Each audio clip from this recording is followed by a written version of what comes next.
Good afternoon, audiences. Today, I would like to talk about cross-industry, which specifically focuses on marketing in terms of sports and entertainment. Because I found it really interesting, I thought that it would be beneficial for you guys too. And I believe that this is also one of the most controversial and nowadays one of the rising parts that we are now facing. So I believe this will be beneficial for you guys. So I choose this topic. So first, about my segment agenda, I will first talk about sports marketing in regards of importing and exporting, entertainment marketing, import and export, sports marketing cross-country implications, and entertainment marketing cross-country implications. So to start with, I will first explain about sports marketing, imports, and exports. So basically, what is sports importing? Sports importing is to use other technologies or borrow other fields' implications and use them to focus and advertise sports. The examples would be this. First, spectator experience. Number two, VR, SNS, apps, performance, equipment, lastly, health and training, and lastly, wearables fitness monitoring. These are the kinds of examples that the companies could use so that they could sports using other kinds of fields. So basically, for an example, you can see here in the picture, and like for better understanding in sports, we could use VR, a scientific technology in sports. We could let the spectators use VR to watch the games live in their house. Now, regarding to sports exporting, it's the other way around of importing. In other words, it is to use sports as a tool and advertise other fields. These are the following examples. Number one, sabermetrics in business, which is also called Moneyball. Number two, organized competition. Number three, fantasy league competition. Number four, team play. And lastly, fair play. So again, these are the examples. It's like there's a lot of examples actually, but these are the 5 main examples that the companies use. Now, for an example, I would like to talk about Moneyball, which I believe some are familiar with. What Moneyball is about is a head of a team created a new statistics based on sports. To be more specific, to hire new players that would build up the team because the team was like the last place. The head created a new statistics and data that measures one ability in contact with the ball and defenses. Thanks to this new method, the team where the head leads won the championships despite they were the last place last year. Now I am going to talk about the imports and exports in terms of entertainment.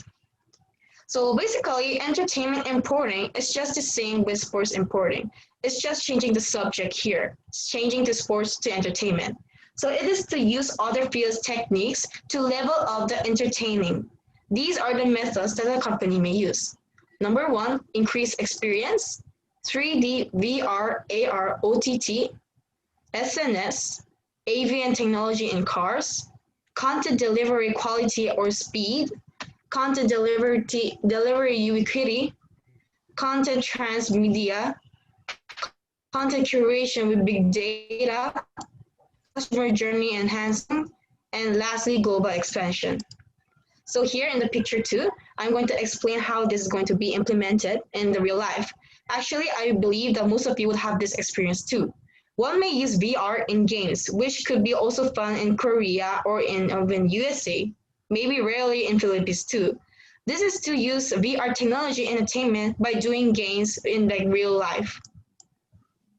Subsequently, for the entertainment exporting, it is also the same with the sports exporting, but it's now in terms of entertainment.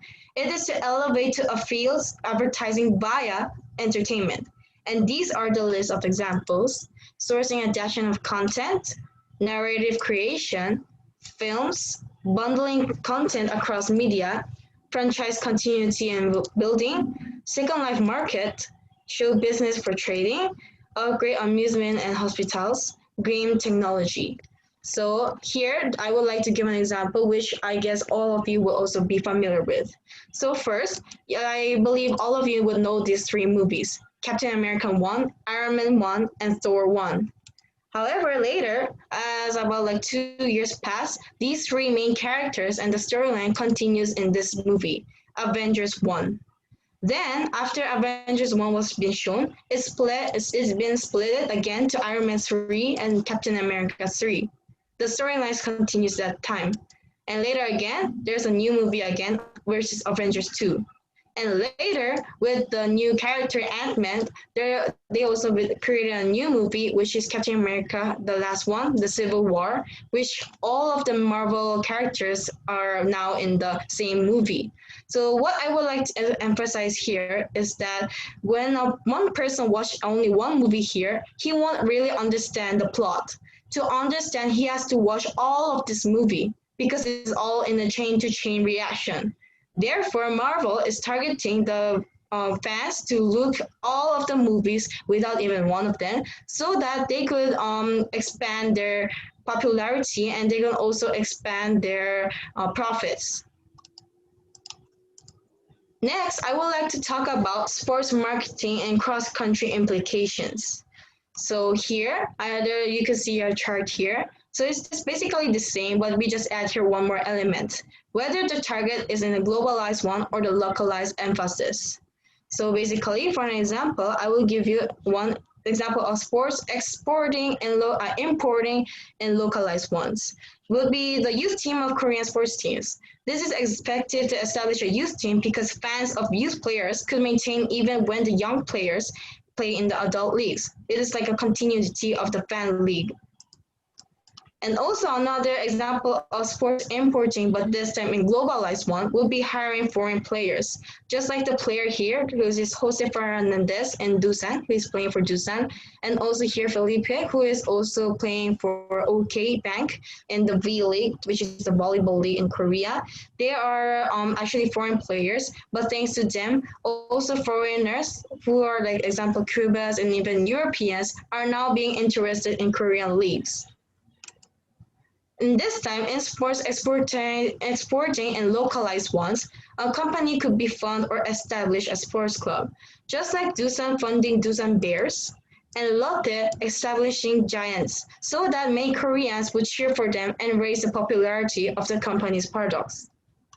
Exporting and globalized one could be companies funding globalized sports club. For instance, the Samsung company once funded the Chelsea Soccer Club. This allows Chelsea fans to gain interest of Samsung products and buy them. The last section I would like to be talking about is the entertainment marketing cross-country implications. It is similar to sports marketing, but this time is having entertainment importing and exporting in localized or global targets. For an example of entertainment importing on localized ones, others could do remakes like the Frozen here. Frozen is only first established only in the English version, but later Korea remade this movie by dubbing it, so that Koreans would have more pleasure on this movie and it will gain more popularity. In terms of globalized ones, an example will be the globalized platforms and brands. For an example would be the Riot Games company. They launched music groups such as the Giants and the KDA. So because of these releases, they make more music about them. It steered many new fans all over the world, increasing its popularity and fans. Exporting entertainment is quite different from importing localized ones, but still it is still used by numerous companies. In fact, Mnet, I guess all of you knows, once collaborated with JYP Entertainment and created a new program, Survival Program 16. This is also one of the stereotypes and it is really popular all over Korea. Plus, in this year too, Mnet also once collaborated with Big Hit Entertainment and made one new survivor program famous right now. The last section will be the globalized, where they are targeting in the globalized targets and they are exporting the sports, the entertainment. I doubt that nobody doesn't know this brand, which is Netflix. Netflix specifically, they had a specific marketing strategy so that they could make their company famous. One of them will be the use of SNS. They talk live with fans as if they're like the idols, and plus they also so that they could advertise more of their products. So thank you. This is what I really wanted to explain to you about cross-country implications. Thank you very much.